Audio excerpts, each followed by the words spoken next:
با عرض سلام خدمت همه همکاران و گشتکاران عزیز. دوستان، ما میخوام این سری این کار برشکاری ما که تو کانال دیدین یه جوری دیگه اجراش کنیم، ببینیم میشه یا نه.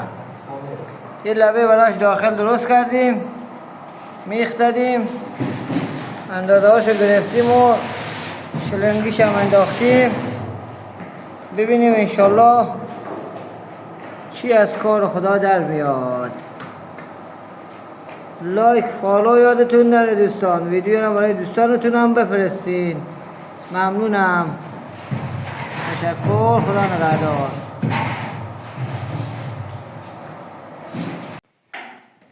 خب دوستان، ما اومدیم زیر این گل رو بستیم.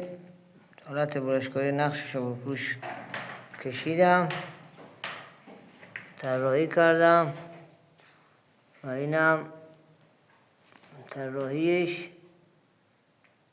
حالا بریم واسه برش زدن و اول ابزار و بعد برش زدن تا ببینیم مشکل میشه یا نه.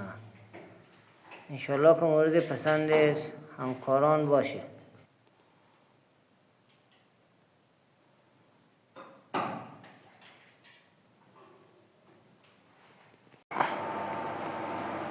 استاد داری چیکار میکنی؟